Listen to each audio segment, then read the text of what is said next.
में।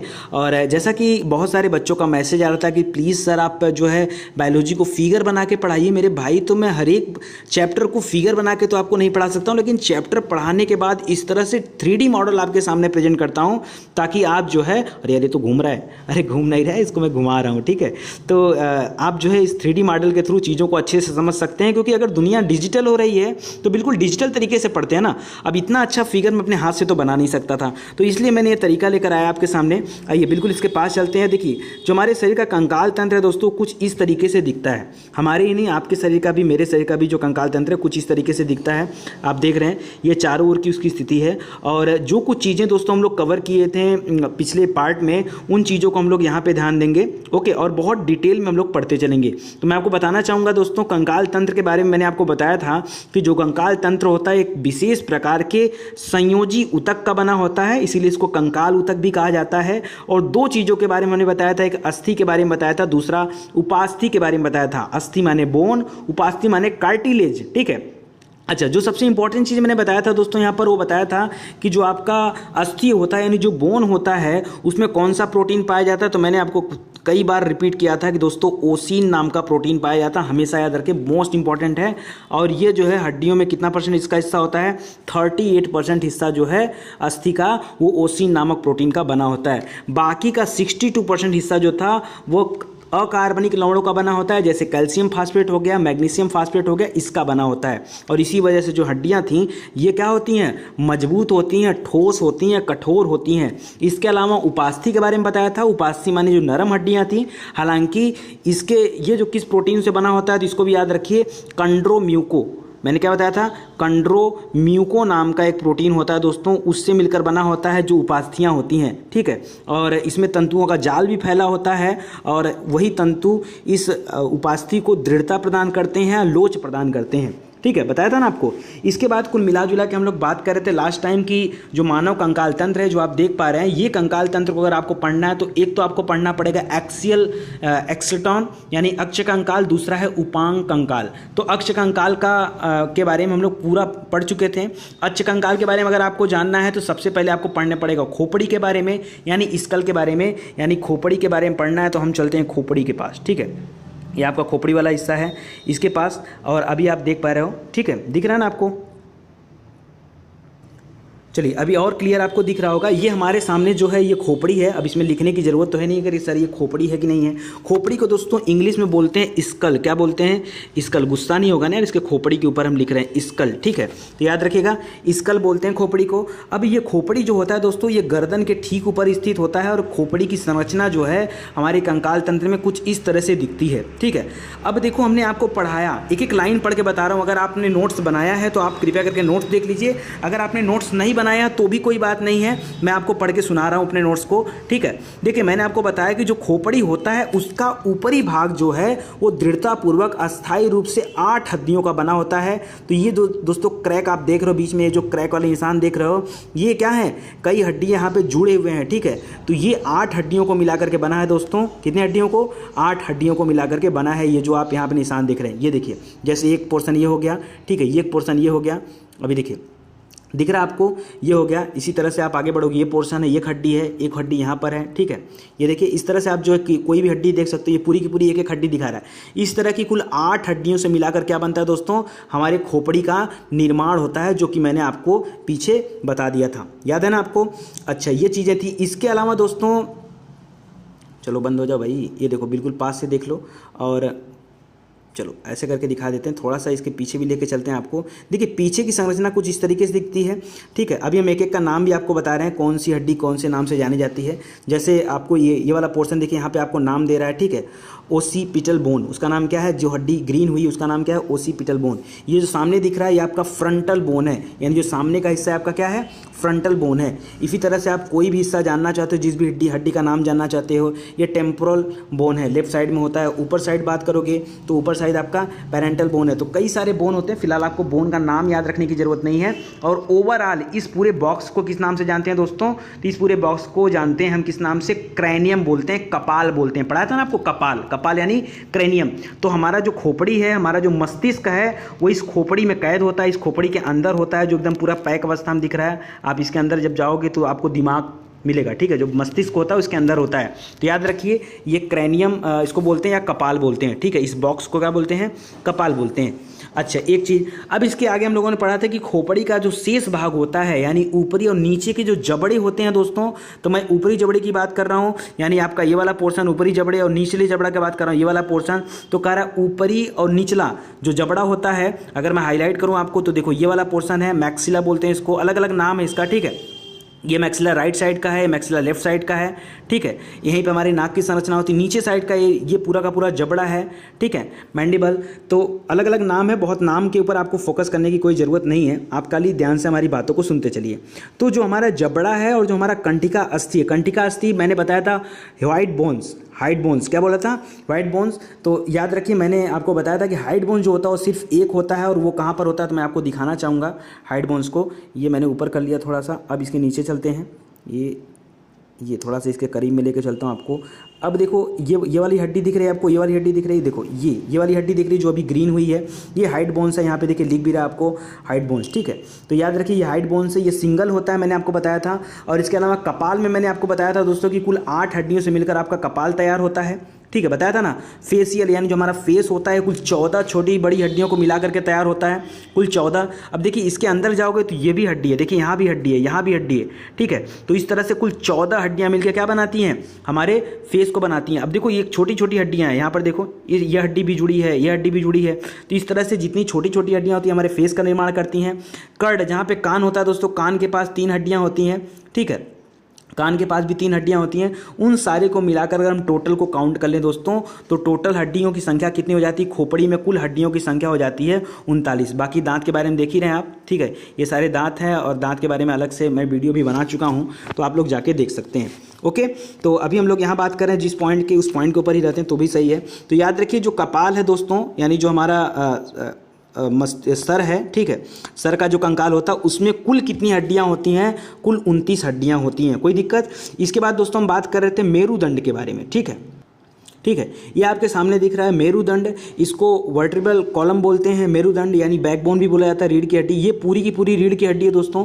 मैं चाहूँगा कि थोड़ा सा इसको नीचे करके सबसे पहले ऊपर से बात करते हैं। ये आपसे गर्दन से जुड़ा होता है, ठीक है, ये आपके गर्दन से जुड़ा होता है। देखो ध्यान से देखो, ये आपके गर्दन से जुड़ा होता है, कुछ इस तरीके का आकार होता है। बहुत ध्यान से देखते चलो, इतने अच्छे से पूरे यूट्यूब चैनल पर कोई भी दिखाने वाला नहीं है। क्यों? क्योंकि मेरा फोकस दोस्तों ये रहता है हमेशा कि आपको मैं अच्छा सिखा पाऊँ, अच्छा बता पाऊँ, ठीक है। ये जो स्थान देख रहे हो दोस्तों ऊपर, ये ठीक आपके जाके किससे जुड़ा होता है, आपके खोपड़ी से जुड़ा होता है। अगर मैं इस आकार की बात करूं दोस्तों, अगर मैं इस आकार की बात करूं, ये वाला जो पोर्शन आप देख रहे हो, तो इस तरह का आकार आपके खोपड़ी के अंदर भी था, लेकिन दिक्कत इस बात की कि मैं आपको वहाँ पे इंडिकेट नहीं कर पाया। चलिए मैं इंडिकेट कर भी देता हूँ।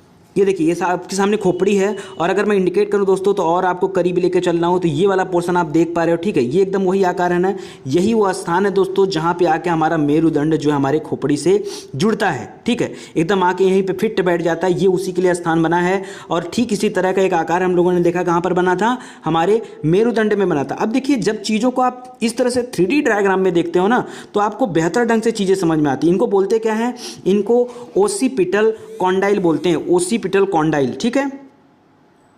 तो आगे देखिए, तो ये जो आकार था ऊपर अभी हम लोगों ने बात कर रहे थे, ये मेरुदंड के ऊपर, तो मेरुदंड का आकार आप लोग देख रहे हैं पीछे से इस तरह का ज्वाइंट बना होता है। ये वाला जो हिस्सा देख रहे हो दोस्तों, ये जाके एकदम आराम से उस गले के पास जो गोल सा सर्कल होता है उसमें जाके बिल्कुल फिट बैठ जाता है, और पूरा का पूरा हमारा शरीर का जो ढांचा है ये तैयार होता है। और मैंने एक चीज़ और बताया दोस्तों कि ये जो बैकबोन है ये ऊपर गर्दन से स्टार्ट होता है, और देख रहे हो कितनी सारी छोटी छोटी हड्डियाँ, ये जो देख रहे हो आप जितने भी ज्वाइंट्स हैं ये सब छोटी छोटी हड्डियों को मिलाकर बना हुआ है। और ये एक स्प्रिंग के तरीके से दोस्तों हमारे शरीर में करता है, क्योंकि जब भी हमें झुकना होता है, उठना होता है, और क्या करते हैं, दौड़ना होता है, तो हर जगह ये स्प्रिंग की तरीके से क्या करते हैं, ये मूव करते हैं, ठीक है। इसमें गैपिंग होती है, सारी हड्डियां एक विशेष प्रकार से एक दूसरे से जुड़ी हुई, देख रहे हैं, सारी हड्डियां विशेष प्रकार से एक दूसरे से जुड़ी हुई हैं।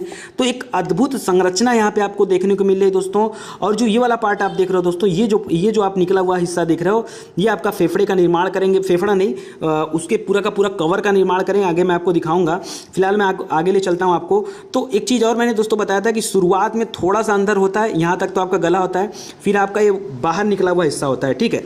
तो ये स्टार्टिंग के जो 7 कशेरुक होते हैं, यहाँ तक आपके जो हैं ये सर्वाइकल बोला जाता है इनको, ठीक है। इसके बाद जो निकला हुआ हिस्सा होता है इसको वक्ष बोला जाता है। वक्ष के नीचे कटी आता है, कटी के आते त्रिक आता है, त्रिक के नीचे क्या होता है, त्रिक के नीचे अनुत्रिकास्थि, ठीक है, अनुत्रिक आता है। तो ये देखिए जहाँ पे अंदर जाएगा वहाँ पे त्रिक वाला पार्ट है, ये त्रिक वाला पार्ट है, कटी और त्रिक।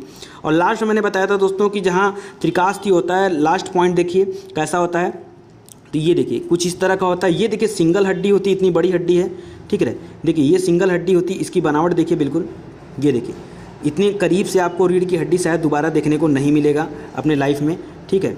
ये कुछ इस तरह की बनावट होती है दोस्तों, दिख रहा है आपको, ये देखिए अच्छे से देखिए, इसको मैं पीछे ले जाऊँ थोड़ा सा तब आपको अच्छा लगे, ये देखिए, ठीक है। ये कभी कभी आप जो है अपने अगर पीठ के नीचे थोड़ा सा आप अगर कभी टच करना चाहें तो आप इन वाले ये जो पॉइंट्स निकले हैं इनको आप कभी एहसास कर सकते हैं, ठीक है। आप कभी जो है एहसास करिए, अपने पीठ पर हाथ रख के अपने नाखून को धसाइए तो थोड़ा सा आपको एहसास होगा इन सारे चीज़ों का।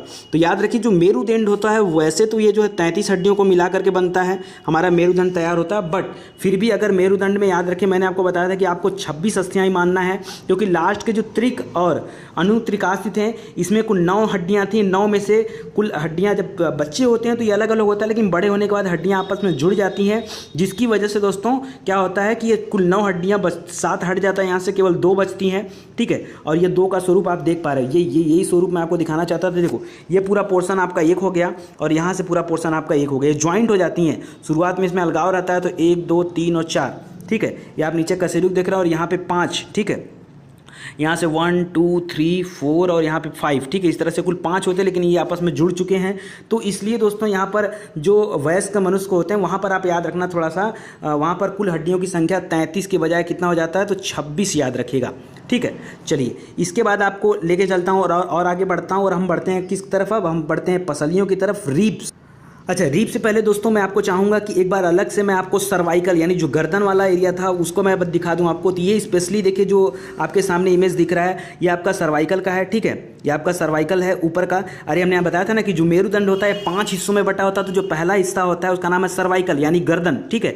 ये 7 कशेरुक से मिलकर बना होता है और सातों के सातों हड्डियों को आप क्लियरिटी के साथ देख सकते हो।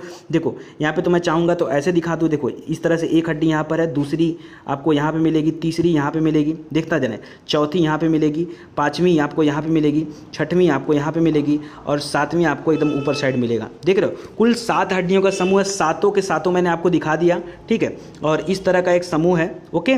तो ये आपको दिख रहा होगा, ये जो है आपका मेरुदंड का कौन सा हिस्सा है, तो ये आपका सर्वाइकल वाला एरिया है। आपने सर्वाइकल पेन के बारे में भी सुना होगा, ठीक है। और कुबड़ वगैरह जो निकलता है वो इसी सर्वाइकल वाले एरिया पे निकलता है, ठीक है, याद रखिएगा। चलिए आगे बढ़ते हैं। सर्वाइकल के बाद दोस्तों नंबर आता है थोरेसिस का। किसका नंबर आता है? थोरेसिस। थोरेसिस को हिंदी में बोलते हैं वक्ष। क्या बोलते हैं?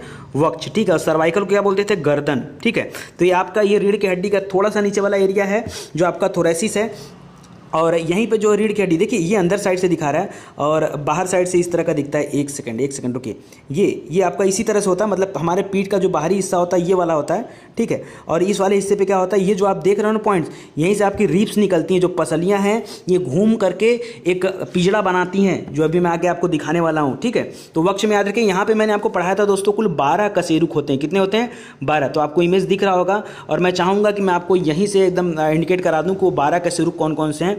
देखिए 1 हो गया, 2 हो गया, 3 हो गया, दिख रहा है, 4 हो गया। सबका अपना अपना अलग अलग नाम है। T9 है, अगर हम नीचे से जा रहे हैं ना, ऊपर देखिए T8 है, T6 है, T7, ऐसे करते करते जब ऊपर तक आप आ जाओगे तो यहाँ पे T1 रहेगा। तो ऊपर 1 है, नीचे जो है आपका कितना है? T12 है। मतलब यहाँ पे कुल कितना हो गया? कुल 12 हड्डियाँ हो गई। तो 12 हड्डियों को मिला के तो हमारा क्या बनता है? थोरेसिस बनता है। याद रहेगा आपको। चलिए फिर से आगे बढ़ते हैं हम लोग, कोई दिक्कत आपको?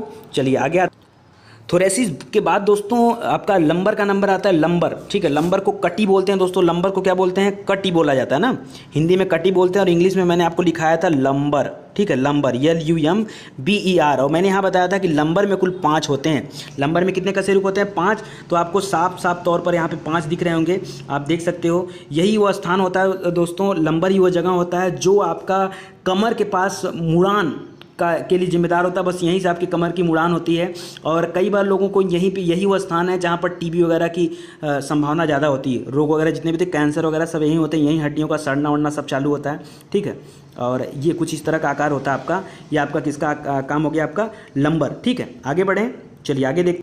आगे दोस्तों ये पूरा का पूरा मैं आपको पहले भी दिखा चुका हूँ। तो ये सारा का सारा मैं हम लोग यहाँ तक पहुँच चुके, देखिए हम लोग यहाँ तक अपनी बात कर चुके हैं। अब इसके आगे का जो है ये आपका क्या बचता है, ये सैक्रल बचता है, मतलब त्रिक बचता है, और आपका अनुत्रिकास्थी, ठीक है, त्रिकास्थी और अनुत्रिकास्थी ये दो बचते हैं। तो त्रिकास्थी अनुत्रिकास्थी दोनों मैं आपको बता चुका हूँ। ये वाली जो पूरी बड़ी वाली हड्डी है ये आपका त्रिकास्थी है। त्रिकास्थी मतलब त्रिकोण टाइप का, इसलिए इसका नाम त्रिकास्थी भी पड़ा। और नीचे वाली हड्डी आपकी क्या है, अनुत्रिकास्थी है। ये देखिए अनुत्रिकास्थी आप देख पा रहे हो, ये वाली हड्डी अब क्या है, अनुत्रिकास्थी है, ठीक है। तो ये टोटल ऊपर वाले में 5 होता है, नीचे वाले में 4 होता है, ऊपर वाले में 5 और नीचे वाले में 4। फिलहाल 9 बोला जाता है, लेकिन 7 आपके नेगलेक्ट हो जाते हैं, बचते हैं लास्ट में 2। तो वही 33 में से 7 माइनस हो जाता है, तो टोटल कितने बच जाते हैं, 26। अच्छा दोस्तों, मैं आपको दिखाना चाहूँगा कि आप साथ साथ ये भी सीख पाओ कि ये मेरुदंड नीचे, जैसे ऊपर हमारा कंकाल तंत्र जो था वो खोपड़ी में ज्वाइंट था, खोपड़ी था मेन, खोपड़ी से ज्वाइंट हुआ आपका कौन सा, ये जो आपका बैकबोन है, जो रीढ़ की हड्डी, ये ज्वाइन हुआ।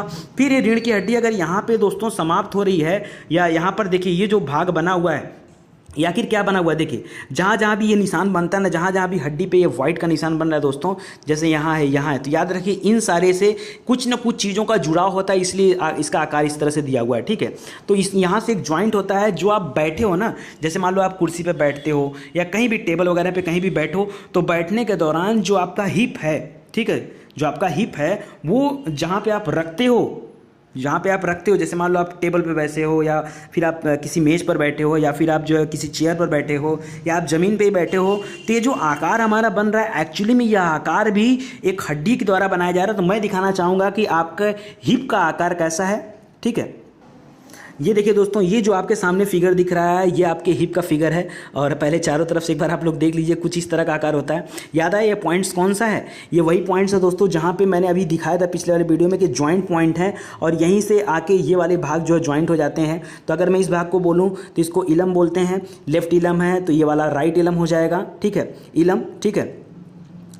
उसके बाद नीचे साइड देखेंगे तो ये आपका यहाँ भी हड्डी है। तो ये कई सारी हड्डियों का जोड़ होता है, लगभग 3 हड्डियों का जोड़ होता है, हालांकि एक साथ ही दिखता है, लेकिन अलग अलग हड्डियों का अलग अलग नाम है। सामने से अगर मैं आपको दिखाऊं तो देखिए ये आपका एक बैठने का स्वरूप आपको दे रहा है, ठीक है, यहाँ पर। और ये पूरा का पूरा कमर आपका बना रहा है। ये जो हड्डी है ये आपके कमर की संरचना है, ठीक है, जहाँ पे आप बाकायदा पैंट वैंट पहनते हो, बेल्ट वेल्ट लगाते हो, ठीक है। और साइड से देख रहे हो कि ये एक कुल्ला का जगह बना हुआ है, और यहीं से आपकी जो पैर की हड्डी है, जो जांघ की हड्डी है, जो कि सबसे बड़ी हड्डी, नाम क्या है, फीमर, यहीं से फीमर आपकी हड्डी जो जुड़ेगी, और आगे आपका घुटना मिलेगा। तो वो तो आगे हम लोग बात कर ही लेंगे। और सामने से इसका स्वरूप कुछ इस तरीके से होता है, ठीक है, सामने से इस हड्डी का स्वरूप कुछ इस तरीके से होता है, अंदर आगे पीछे जैसे भी चाहो वैसे देख लो। तो चलो लगे हाथ एक बार हम लोग अपना रिब्स वाले पॉइंट्स को देख लेते। अब ओवरऑल जो मुद्दा आता है दोस्तों, ये देखिए कुछ इस तरह की संरचना एक ओवरऑल हमको देखने को मिलती है, ठीक है। ऊपर हम देख रहे हैं क्या है, ऊपर आपका खोपड़ी लगा हुआ है, ठीक है, और वो हमने देखा। और खोपड़ी मैंने कितना आपको बताया था, कुल कितने अस्थियां होती हैं खोपड़ी में, तो कुल 29 अस्थियां होती हैं। कितना, 29 अस्थियां होती हैं। फरवरी 29 का महीना याद रखे, खोपड़ी 29, ठीक है। उसके बाद हम लोगों ने पढ़ा कि भाई मेरुदंड होता है दूसरे नंबर पर, फिलहाल तो 33 होती हैं, लेकिन वयस्कों में कितनी होती है, तो 26 होती हैं। वयस्कों में कितनी होती हैं, 26। जैसे खोपड़ी में जो 29 था, इसी 9 को पलटी कर दो तो क्या हो जाएगा, 9 को उल्टा बना दिए तो 6 हो गया। तो 29 और 26 ऐसे याद रखो लाइन से, 29 और 26 ये तो हो गया।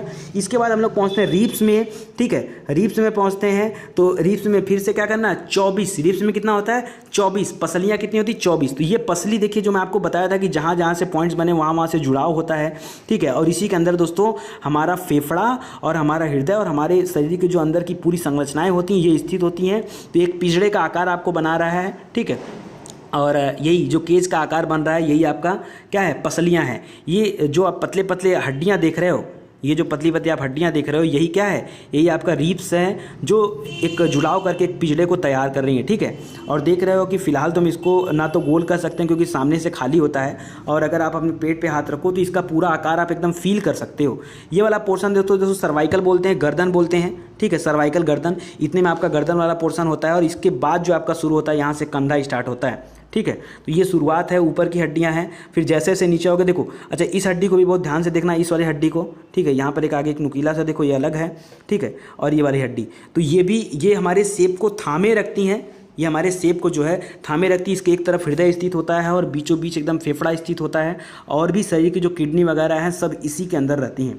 तो आपको कोई दिक्कत हो तो बताइए। अच्छा, कुल टोटल यहाँ पे कितने होते हैं अस्थियों की संख्या, पसलियों की संख्या? तो मैंने बताया था कि ऊपर से प्रथम 7 जोड़ी जो होती है, जोड़ी क्यों कहा गया दोस्तों ये भी मैं आपको बता दूं। जोड़ी इसलिए कहा गया कि एक इस साइड आपका और एक इस साइड, तो दोनों तो एक ही है ना, ये एक राइट साइड हो गया, एक आपका लेफ्ट साइड हो गया, तो बात तो इसमें एक ही है, कोई दिक्कत तो है नहीं कि अलग अलग है। आगे से पीछे सब स्वरूप देख लीजिए, ये देखिए आपका पीछे से मेरुदंड है और उसके बाद जो है आपका ये स्वरूप दिख रहा है, इसीलिए इसको जोड़ी कहा गया। तो देखिए पहली जोड़ी यहाँ पे जोड़ी 1 है, जोड़ी 2 है, ठीक है, जोड़ी 3, ऐसे करते करते जब आप 7 तक आओगे दोस्तों, कितने तक, चलिए 2 हो गया, मैं गिनी ले रहा हूँ, 3 हो गया, 4 हो गया यहाँ पे, और ये 5 हो गया, ठीक है, ये आपका 6 नंबर हो गया, और ये आपका 7 नंबर हो गया, ठीक है। ये 7 नंबर की जोड़ी तक अगर मैं बात करूँगा दोस्तों, तो ये 7 नंबर देखिए। अच्छा, किस प्रकार से इसकी बनावट है, देखिए यहाँ से घूम कर जा रहा है, यहाँ से घूम कर जा रहा है और पीछे जाके यहाँ पे ज्वाइंट हुआ है कि नहीं, ये 7 नंबर की जोड़ी, तो इसको याद रखिए। और इसके बाद ये ऊपर के जो 7 होते हैं, मैंने कहा कि जो स्टार्टिंग के 7 हैं इनको ट्रू रिप्स बोला जाता है दोस्तों। क्या बोलते हैं इनको? इन 7 को बोलते हैं ट्रू रिप्स। क्या बोलते हैं? ट्रू रिप्स, ठीक है। वास्तविक पसलियाँ या यथार्थ पसलियाँ इनको कहा जाता है, या मुख्य पसलियाँ कहा जाता है, ठीक है। इसके बाद दूसरे नंबर पे आती हैं जो 8वां, 9वां और 10वां थी। ये देखिए, ये 8वां नंबर है, ये 9वां नंबर है, और ये आपका 10वां नंबर है, ठीक है, जहाँ से मुड़ान खत्म होता है। आखिरी मुड़ी हुई हड्डी जो होती है 10वें नंबर की, ये 8, 9 और 10 ये आपकी फॉल्स रिप्स होती हैं। पहली वाली ट्रू थी, दूसरी वाली क्या है? फॉल्स है, FALSE, ठीक है, फॉल्स रिप्स। और इनको गौड़ भी बोला जाता है, गौड़ पसलियाँ, क्योंकि वो मुख्य थी तो ये क्या हो गई? गौड़ हो गई, तो गौड़ पसलियाँ इनको कहा जाता है। तो 8, 9 और 10 ये आपकी गौड़ पसलियाँ हो गई। इसके बाद आप आगे बढ़ोगे तो जो 11वां और 12वां होता है, ये देखो 11वां 12वां, ये कोई आकार और शेप नहीं दे रहा है, ना ही इसमें मुड़ान है, ये बस खाली सीधे एक आकार प्रदान कर रहा है, ठीक है। और शरीर का जो पीठ है उसके आखिरी हिस्से को एक आकार दे रहा है, तो इसको याद रखिएगा। अगर ये मुड़ गया होता तो हमारा शेप फिर से यहाँ घूम जाता, तो पूरा का पूरा इनको सर्कल बना के यहाँ तक लाना पड़ता, गोल गोल। तो ये पर्याप्त यहाँ पे गोल है, आप पीछे से भी देख सकते हैं। तो ये आपका आखिरी का जो 2 दोस्तों हैं, इनको फ्लोटिंग रिप्स बोलते हैं। क्या बोलते हैं? मैंने आपको पढ़ाया था, फ्लोटिंग रिप्स बोलते हैं। जो लोग पहली बार विजिट कर रहे हैं भैया, वो लोग रुके रहो और अच्छे से पढ़ते रहो, ठीक है। बहुत डिटेल में यहाँ केवल साइंस ही नहीं, हर एक विषय को डिटेल्स में पढ़ाया जाता है। और अगर किसी भी तरह का एडवर्टीजमेंट आता है तो याद रखिए उसको स्किप करने की कोशिश मत करिएगा। यार इतना मेहनत आप लोगों के लिए किया जा रहा है, आप लोगों से मांगा क्या जा रहा है? कोई चार्ज मांगा जा रहा है? नहीं। क्या कहा जा रहा है? बस इतना ही बात तो कहा जा रहा है कि प्लीज़ दोस्तों, अगर किसी भी तरह का एडवर्टीजमेंट आता है उसको देख लो। टीवी पे एडवर्टीजमेंट आता तो नहीं देखते हो? देखते हो ना। आखिर मूवी देखने जाते हो तो एडवर्टीजमेंट आता तो देखते हो ना। तो यहाँ भी थोड़ा देख लो, क्या करोगे? देख लो यार, थोड़ा सा कभी व्यवहार भी बनाना सीखो, है कि नहीं। तो ये आखिरी 2 याद है। इसके बाद होता है दोस्तों उरोस्थी। उरोस्थी में हमने क्या बताया दोस्तों? उरोस्थी को हमने बताया कि एक लंबी एवं चपटी अस्थि होती है जो वक्ष के बीच में गर्दन से सीधे निकली होती है। तो ये वाला जो पोर्शन आप देख रहे हो, ये पोर्शन ये आपका उरोस्थी है। एकदम बीच वाला पोर्शन आपका क्या है? यही आपका उरोस्थी है। और बताया था मैंने कि यह क्या हो, कहाँ से? यह वक्ष के बीच से गर्दन के नीचे से पेट के ऊपर तक स्थित होता है। यहीं से आपका पेट चालू हो तो पेट के ठीक ऊपर तक आपके स्थित होता है। और पसलियों के सामने के सिरे में इसकी लंबाई अनुदिश दोनों ओर से जुड़ी होती है, ठीक है।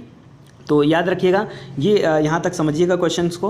और इतना चीज़ था, और यहीं पे हम लोगों ने अपने चैप्टर को समाप्त किया था। अगले टॉपिक में दोस्तों मैं अभी आपको पढ़ाऊंगा उपांग कंकाल के बारे में, या पढ़ा चुका हूँ तो आप प्लेलिस्ट में जाके वीडियो को देख सकते हैं। अपेंडिकुलर स्केलेटन के बारे में वहाँ हम लोग पढ़ेंगे दोस्तों पाद की अस्थियाँ, पादों की अस्थियाँ यानी पैर की जो है उसकी अस्थियाँ कैसी होती हैं। तो पहले आपको मैं लिखित वीडियो दूंगा, पहले आपको समझाऊंगा कि देखो हमको ये चीज़ पढ़ना है, और पढ़ने के बाद देन मैं आपको फिर से इस तरह का वीडियो लेकर आऊँगा, आपके हाथ और पैर की हड्डियों को दिखाऊंगा कि टोटल किस तरह से कितनी हड्डियां होती हैं। अब तो समझ में आ ही गया होगा, कोई दिक्कत भी नहीं होगा, और उम्मीद करता हूं कि समझ में भी आए।